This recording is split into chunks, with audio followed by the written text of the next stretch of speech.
मित्रांनो, तुम्हाला मिश्रण म्हणजे काय हे आधीच माहिती असेल, कारण ते तुम्ही आधीच्या इयत्तेमध्ये शिकलाय.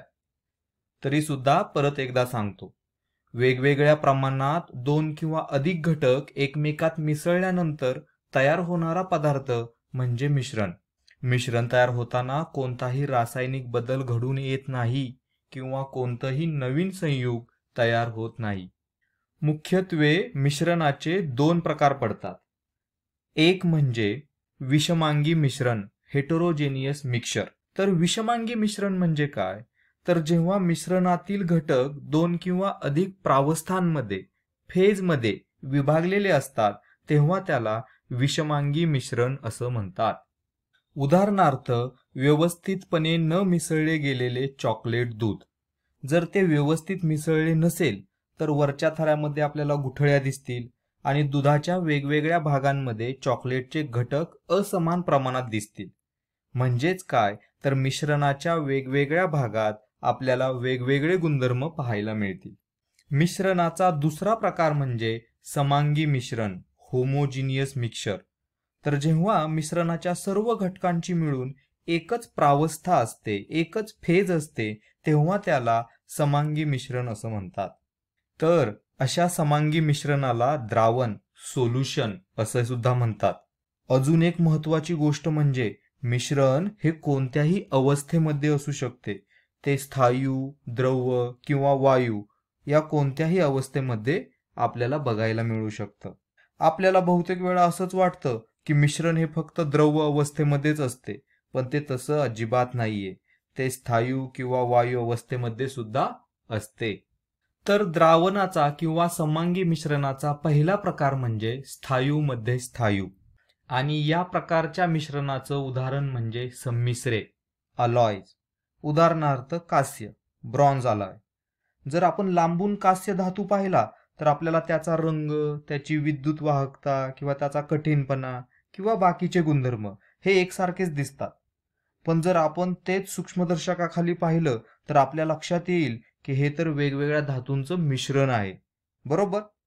पण जेव्हा आपण ते लांबून पाहतो तेव्हा आपल्याला तो एकच पदार्थ वाटतो. म्हणून मग स्थायू मध्ये स्थायू हा एक समांगी मिश्रणाचा प्रकार आहे. याचबरोबर द्रवामध्ये स्थायू हा देखील समांगी मिश्रणाचा किंवा द्रावणाचा एक प्रकार आहे. बहुतेक वेळा रसायनशास्त्रामध्ये आपण याचाच अधिक अभ्यास करत असतो. तर जेव्हा आपण समांगी द्रव मिश्रण किंवा द्रावण याचा विचार करतो तेव्हा आपल्या डोळ्यासमोर येणारं एक साधं उदाहरण म्हणजे खारं पाणी, समुद्राचं पाणी. पाण्यामध्ये जेव्हा सोडियम क्लोराईड NaCl विरघळतं तेव्हा खारे पाणी तयार होते. जेव्हा आपण समुद्राच्या पाण्याचे गुणधर्म प्रयोगशाळेत तपासतो तेव्हा आपल्याला दिसते की समुद्रातील कोणत्याही भागातील पाणी घ्या, पाण्याचे गुणधर्म हे एकसारखेच आहेत. आणि त्यामुळेच तर खारं पाणी हे एक समांगी मिश्रण आहे. पण जर त्याचं बारकाईने अगदी सूक्ष्मदर्शकाखाली निरीक्षण केलं तर आपल्याला पाण्याचे रेणू दिसतील. त्यामध्ये 2 हायड्रोजन आणि 1 ऑक्सिजन अणू असतो. हायड्रोजन हे धनभार असलेले अणू असतात तर ऑक्सिजन ऋणभार असलेले.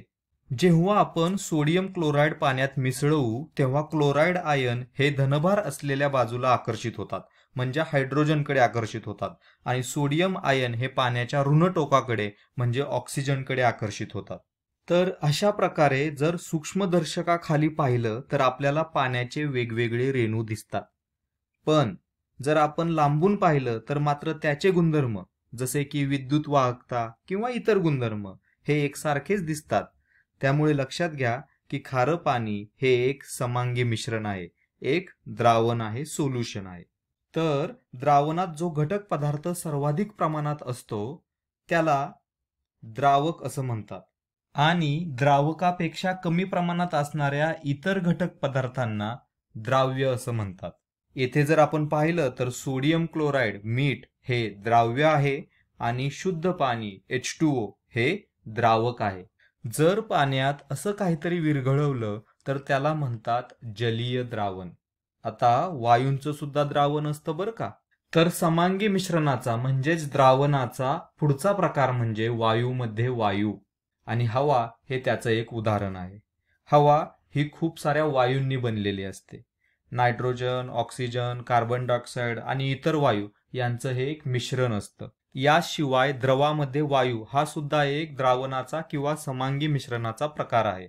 याचं उदाहरण म्हणजे हायड्रोक्लोरिक आम्ल किंवा क्लोरीनयुक्त पाणी. तर क्लोरीनयुक्त पाण्याचं जर उदाहरण पाहायचं झालं तर इथे काय होतं, क्लोरीन वायू पाण्यात मिसळल्यावर तो पाण्यात संपूर्णपणे विरघळतो आणि त्यामुळे समांगी द्रावण तयार होते. आणि त्याचप्रमाणे हायड्रोजन क्लोराईड वायू HCl जर पाण्यात मिसळला तर त्यापासून हायड्रोक्लोरिक आम्ल तयार होते. त्यामुळेच लक्षात घ्या, क्लोरीनयुक्त पाणी आणि हायड्रोक्लोरिक आम्ल ही द्रवामध्ये वायू याची उत्तम उदाहरणं आहेत. या व्हिडिओचा जर थोडक्यात सारांश घ्यायचा झाला तर आपण पाहिलं की मिश्रण हे 2 प्रकारचं असतं. एक म्हणजे विषमांगी मिश्रण आणि दुसरं म्हणजे समांगी मिश्रण. आणि समांगी मिश्रणालाच आपण काय म्हणतो तर द्रावण म्हणतो, सोल्युशन असं म्हणतो. आणि या द्रावणाचे वेगवेगळे प्रकार असतात. तर त्यामध्ये स्थायूमध्ये स्थायू, द्रवामध्ये स्थायू, वायूमध्ये वायू किंवा द्रवामध्ये वायू असे वेगवेगळे प्रकार पडतात.